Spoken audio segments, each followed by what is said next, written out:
दोस्तों, मैंने राहुल गांधी वाली अपनी पिछली वीडियो में आपको बताया था कि किस तरीके से भाजपा राहुल गांधी से बौखलाई हुई है।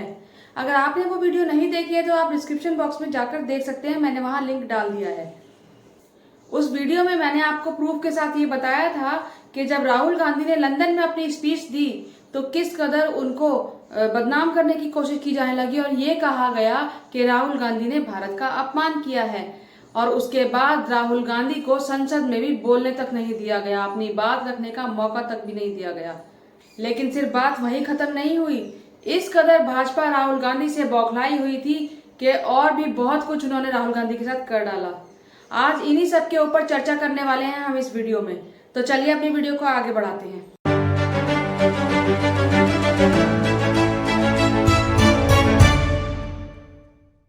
हेलो एंड वेलकम दोस्तों, मैं हूं वंदना और आप देख रहे हैं लीगल चॉइस। दोस्तों, असल में बात यह है कि राहुल गांधी विपक्ष के इकलौते ऐसे नेता हैं जो कि लगातार अडानी के मुद्दे पर प्रधानमंत्री से संसद में सवाल पूछ रहे थे, लेकिन प्रधानमंत्री के पास कोई जवाब नहीं बन रहा था और सिवाय चुप्पी के उनके पास कुछ नहीं था। मैंने सिर्फ एक सवाल पूछा, नरेंद्र मोदी जी, आपका अडानी जी से रिश्ता क्या है? अब आपने नोटिस किया होगा कि पूरी की पूरी सरकार, सारे के सारे मंत्री अडानी जी की रक्षा करने लग गए। आज के आदेश पत्र में कमाल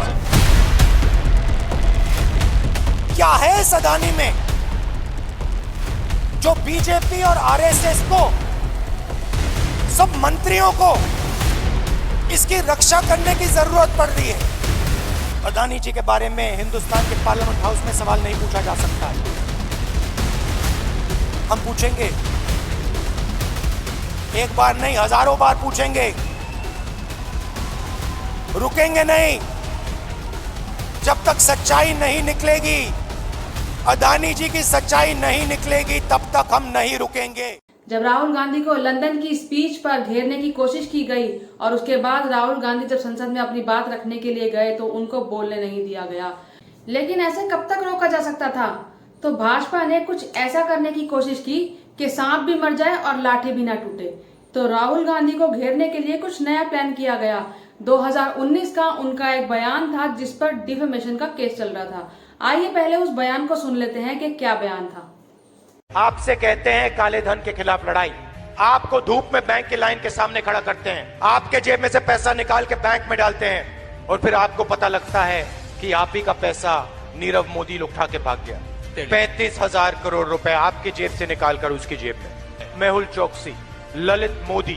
अच्छा, एक छोटा सा सवाल, इन सब के नाम, इन सब चोरों के नाम मोदी मोदी मोदी कैसे हैं? नीरव मोदी, ललित मोदी, नरेंद्र मोदी, और अभी थोड़ा ढूंढेंगे तो और बहुत सारे मोदी निकलेंगे। तो ये बयान था राहुल गांधी का। जो डिफेमेशन का केस 3-4 साल से चुपचाप पड़ा था वो अचानक से एक्टिव हो गया। राहुल गांधी जहां संसद में बोलने के लिए छटपटा रहे थे, वहीं गुजरात की सूरत कोर्ट के द्वारा इस डिफेमेशन के केस में उनको 2 साल की सजा सुना दी गई और 24 घंटे के अंदर अंदर उनकी संसद की सदस्यता को रद्द कर दिया गया। जो स्पीड आज तक कभी किसी कानून के मैटर में आपने नहीं देखी होगी, वो स्पीड आपको इस केस में जरूर देखने को मिली होगी। इससे अच्छे दिन और क्या होंगे? गैंगस्टर जेल से बोल सकते हैं लेकिन संसद में नेता नहीं बोल सकते।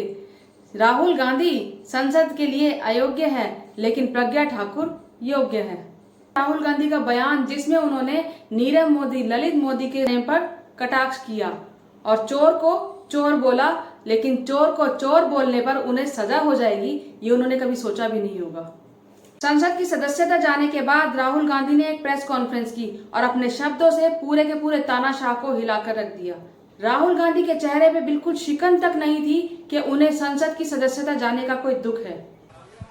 मैंने आप सब से काफी बार बोला है कि हिंदुस्तान में लोकतंत्र पर आक्रमण हो रहा है और इसका हमको हर रोज नए नए उदाहरण मिल रहे हैं। सवाल मैंने एक ही पूछा था, फाउंडेशन पे जाता हूं, अडानी जी की शेल कंपनीज हैं, उसमें 20,000 करोड़ रुपया किसी ने इन्वेस्ट किया। अदानी जी का पैसा नहीं है। अदानी जी का इंफ्रास्ट्रक्चर बिजनेस है, पैसा किसी और का है। सवाल यह है, ये जो 20,000 करोड़ रुपए हैं, ये किसके हैं? ये सवाल मैंने पूछा। पार्लियामेंट हाउस में प्रूफ देके मीडिया रिपोर्ट से मैंने निकाला। अदानी जी और नरेंद्र मोदी जी के रिश्ते के बारे में डिटेल में बोला। रिश्ता नया नहीं है, रिश्ता पुराना है। जब नरेंद्र मोदी जी गुजरात के सीएम बने थे, तब से रिश्ता है और उसके बहुत सारे पब्लिक प्रूफ्स हैं। हवाई जहाज में मैंने फोटो दिखाई, नरेंद्र मोदी जी बड़े कंफर्ट में बैठे हुए थे अपने दोस्त, अपने मित्र के साथ। पार्लियामेंट में मैंने दिखाई। ये सवाल मैंने पूछा। फिर मेरी स्पीच को एक्सपंज किया गया। मैंने स्पीकर को डिटेल चिट्ठी लिखी, पॉइंट बाय पॉइंट, कि मैंने कहा कि एयरपोर्ट्स अदानी जी को रूल बदल के दिए गए हैं। ये लीजिए रूल की कॉपी, उसको बदला गया है। चिट्ठी लिखी, कोई फर्क नहीं पड़ा। फिर मेरे बारे में मंत्रियों ने पार्लियामेंट में झूठ बोला कि मैंने विदेशी ताकतों से मदद मांगी। मैंने ऐसी कोई बात नहीं की है। मैंने कहा स्पीकर से, मैंने जाके कहा स्पीकर सर, पार्लियामेंट का नियम है कि अगर किसी मेंबर पर कोई एक्यूजेशन लगाता है तो उस मेंबर को जवाब देने का हक होता है। मैंने एक चिट्ठी लिखी, उस चिट्ठी का जवाब नहीं आया। दूसरी चिट्ठी लिखी, उस चिट्ठी का जवाब नहीं आया। फिर मैं स्पीकर के चेंबर में गया। मैंने स्पीकर सर से कहा, स्पीकर सर, ये कानून है, ये रूल है, इन्होंने झूठा आरोप लगाया है, मुझे आप बोलने क्यों नहीं दे रहे हैं? स्पीकर सर मुस्कुराते हैं, कहते मैं नहीं कर सकता। और फिर उसके बाद आपने सबने देखा क्या हुआ।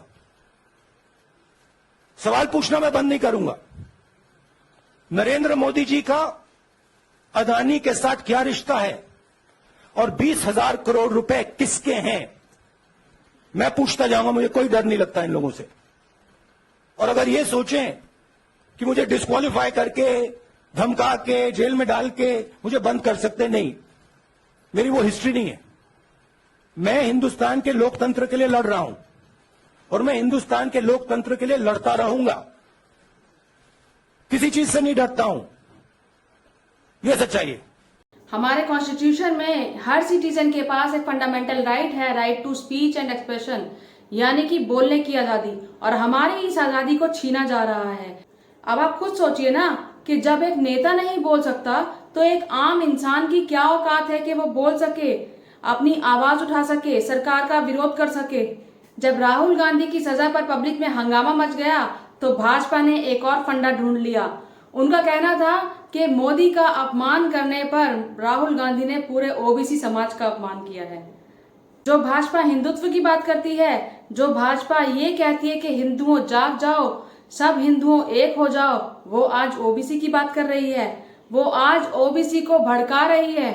सजा सुनाने से पहले राहुल गांधी से माफी मांगने के लिए कहा गया और राहुल गांधी ने फिर से कहा कि मैं गांधी हूं, सावरकर नहीं हूं। और अपनी प्रेस कॉन्फ्रेंस में भी राहुल गांधी ने यही कहा कि मैं राहुल गांधी हूं, मैं सावरकर नहीं हूं, मैं माफी कभी नहीं मांगूंगा। गांधी माफी नहीं मांगा करते। राहुल गांधी सोचता है मेरा नाम सावरकर नहीं है, मेरा नाम गांधी है। गांधी किसी से माफी नहीं मांगता।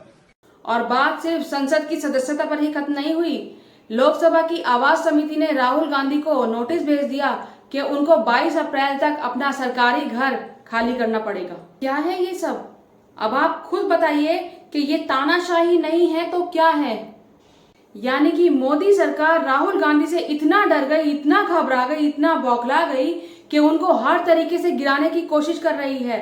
तो क्या होने वाला है इस देश में? One nation one party.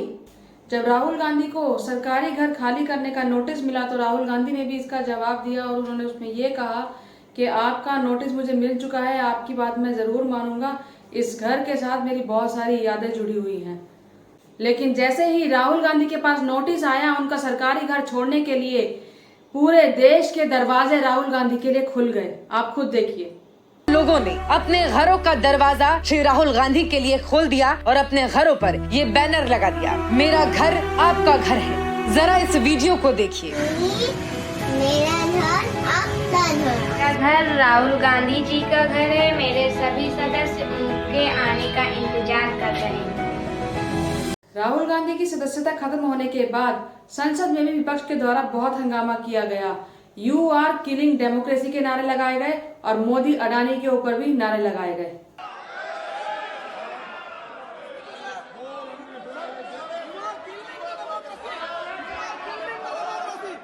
माननीय सदस्य, मैं सदन गरिमा से चलाना चाहता हूं। सदन की कार्रवाई 4 बजे तक के लिए स्थगित की जाती है।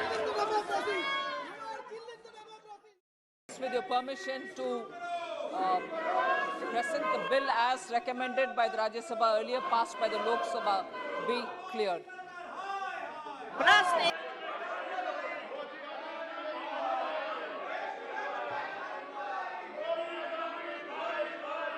Honorable members, birthday greetings.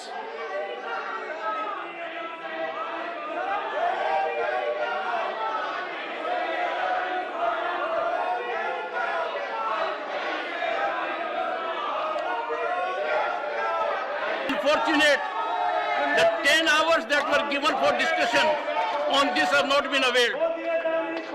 It is most unfortunate.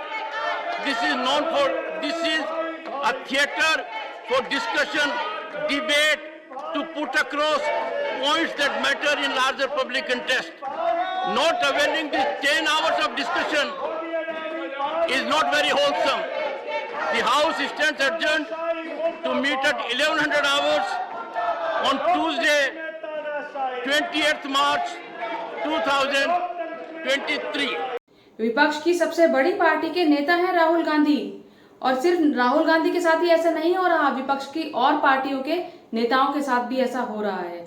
जैसे कि मनीष सिसोदिया, सत्येंद्र जैन, नवाब मलिक, संजय राउत वगैरह वगैरह। ऐसे बहुत से नेता हैं जिनके ऊपर भी एक्शंस लिए जा रहे हैं। लेकिन सिर्फ भाजपा के नेता ऐसे हैं जो कि दूध के धुले हुए हैं। वॉशिंग मशीन है भाजपा कि जिस मशीन में जो भी चला जाता है वो बिल्कुल दूध का धुला हो जाता है, उसके सारे क्राइम खत्म हो जाते हैं। और अगर विपक्ष खत्म हो जाएगा तो बचेगा कौन? सिर्फ एक पार्टी, भाजपा, और हमारा देश हो जाएगा तानाशाह, 1 नेशन एंड 1 पार्टी, बिल्कुल चाइना के जैसे। राहुल गांधी की संसद की सदस्यता खत्म होने के बाद और आवास समिति के इस डिसीजन के बाद कांग्रेस कार्यकर्ता सड़कों पर उतर गए। लाल किले पर उन्होंने प्रदर्शन किया और देखिए किस तरीके से धारा 144 लगा दी गई और किस तरीके से वहां के कार्यकर्ताओं को गिरफ्तार कर लिया गया। अलका लांबा तक को भी गिरफ्तार कर लिया गया था।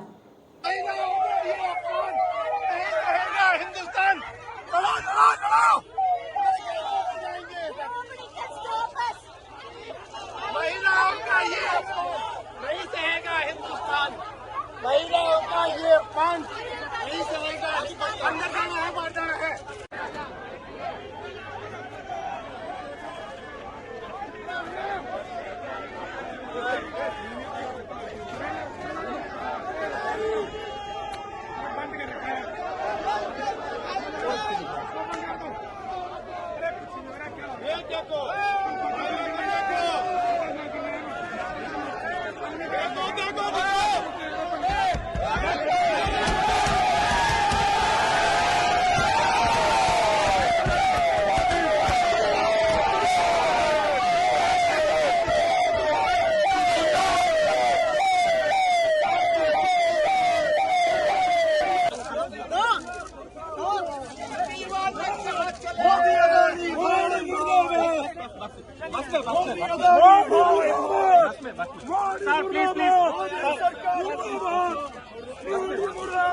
कांग्रेस के कार्यकर्ताओं ने वहां पर कड़ा प्रदर्शन किया और वहां पर मोदी सरकार के खिलाफ नारे भी लगवाए। जिस तरीके से उनको अरेस्ट किया गया वो बिल्कुल हमारे संविधान के खिलाफ है। हमारा संविधान हमें अधिकार देता है कि हम प्रदर्शन कर सके, शांतिपूर्ण प्रदर्शन कर सकें। ये अधिकार हमारा संविधान हमें देता है। क्योंकि कांग्रेस के कार्यकर्ता लाल किले के बाहर मशाल यात्रा निकाल रहे थे, इसलिए लाल किले को अंधेरे में डुबो दिया गया। सारी वहां की लाइटिंग्स ऑफ कर दी गई। Can you imagine? क्या आप सोच सकते हैं इतिहास में पहली बार ऐसा हुआ होगा कि लाल किले में अंधेरा कर दिया गया, लाल किले की सारी लाइट्स को ऑफ कर दिया गया। आप देखिए 144 धारा लगा दी गई और लाल किले की लाइट बंद कर दी गई है। देखिए जरा अंधेरे में है लाल किला, दिखाइए। लाल किले की लाइट्स भी जो है वो गुल है। दुर्भाग्यपूर्ण है कि 144 धारा लगा देते हैं आजादी के ऊपर। इससे बड़ा हमला क्या होगा? और लाल किले का प्राचीर की लाइटें अंधेरे में है। स्वतंत्रता का, आजादी का वो तिरंगा जो लहराया था वो नहीं देख पा रहे हैं आप, क्योंकि सत्ता नहीं चाहती कि तिरंगा और आजादी का ये गुणगान हम लोग यहाँ। राहुल गांधी अपनी सजा के लिए सुप्रीम कोर्ट तक जा सकते थे, लेकिन राहुल गांधी ने ऐसा करना ठीक नहीं समझा। उन्होंने कहा, मैं अपने देश के लिए लड़ रहा हूँ, मैं तानाशाह के खिलाफ लड़ रहा हूँ, मुझसे जो बन पड़ेगा मैं करूंगा, जो मैं करना चाहता हूँ वो करूंगा, अगर मुझे जेल भी जाना पड़े तो मैं जाऊंगा। तो राहुल गांधी ने अपने केस के लिए सुप्रीम कोर्ट नहीं बल्कि जेल जाने का निर्णय लिया है। ये ताकत है गांधी की। जहां अच्छे अच्छे नेता जेल जाने के डर से भाजपा के आगे घुटने टेक देते हैं, वहीं राहुल गांधी अकेले ऐसे नेता हैं जो कि भाजपा के आगे बिल्कुल अडिग खड़े हैं। लेकिन राहुल गांधी अगर जेल चले गए तो पूरे देश में जलजला आ जाएगा, पूरे देश में भूचाल आ जाएगा, पूरा देश सड़कों पर आ जाएगा। जगह जगह सरकार का इस तरीके का रवैया तानाशाह नहीं है तो और क्या है? आप खुद बताइए मुझे। भाजपा राहुल गांधी के खिलाफ जितना भी कुछ कर रही है वो एक डर, एक खौफ के चलते कर रही है, क्योंकि उसको डर है कि राहुल गांधी ही एक ऐसे नेता है जो कि उनको डुबा सकते हैं, उनकी नैया डुबा सकते हैं। लेकिन राहुल गांधी ना झुकने वाले हैं ना डरने वाले हैं। और मेरे आज भी वही शब्द हैं जो मैंने अपनी पिछली वीडियो में कहे थे, एक अकेला राहुल सब पर भारी। आपकी इस बारे में क्या राय है? आप इस बारे में क्या सोचते हैं? मुझे कमेंट बॉक्स में जरूर बताइएगा। मेरी इस वीडियो को लाइक कीजिएगा, शेयर कीजिएगा और मेरे इस चैनल को सब्सक्राइब जरूर कीजिएगा। जय हिंद, जय भारत।